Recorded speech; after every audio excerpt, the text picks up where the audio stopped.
अस्सलाम वालेकुम, A1 TV के साथ मैं हूं आमना मजीद। नजर डालते हैं हेडलाइंस पर। वज़ीर आज़म शहबाज शरीफ ने वफाकी काबीना का इजलास आज तलब कर लिया। वज़ारत दाखिला रोड टू मक्का मनसूबे पर काबीना को ब्रीफिंग देंगे। इजलास में ECC के 16 मई के फैसलों की तौसीक का इम्कान। काबीना इजलास में सियासी और मुआशी सूरत हाल पर भी गौर होगा।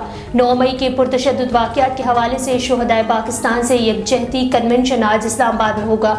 वज़ीर आज़म शहबाज शरीफ यकजहती शुहदा कन्वेंशन से खिताब करेंगे। शाह महमूद कुरैशी अडियाला जेल से रिहाई के फौरी बाद दोबारा गिरफ्तार। शाह महमूद कुरैशी को इस्लामाबाद हाई कोर्ट से जमानत पर मंजूरी पर रिहा किया गया। बेटी से 1 मिनट की मुलाकात के बाद पुलिस ने शाह महमूद कुरैशी को फिर गिरफ्तार कर लिया। शाह महमूद कुरैशी कहते हैं कि पार्टी नहीं छोड़ रहा, PTI में ही रहूंगा। जमशेद चीमा और मुसर्रत जमशेद भी जेल से रिहाई के बाद दोबारा गिरफ्तार। तहरीक इंसाफ को बड़ा धचका, शीरी मजारी ने पार्टी छोड़ दी। 9 और 10 मई के वाकयात की मजम्मत भी की।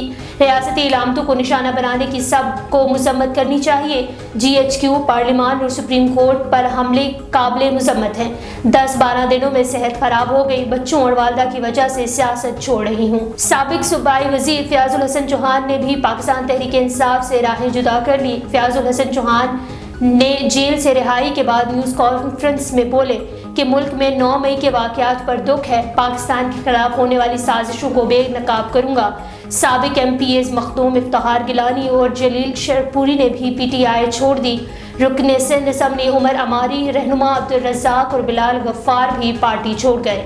सिंध से मजीद सीनियर अरकान की जानिब से जल्द ऐलान लाताल्लुकी मुतवक्के। इमरान खान ने रहनुमाओं के पार्टी छोड़ने को जबरदस्ती तलाक़ करार दे दिया। चेयरमैन पाकिस्तान तहरीक इंसाफ इमरान खान कहते हैं कि पाकिस्तान में जबरदस्ती की शादियों का तो सुना था, PTI के लिए जबरदस्ती तलाकों का नया रुझान पैदा हुआ है।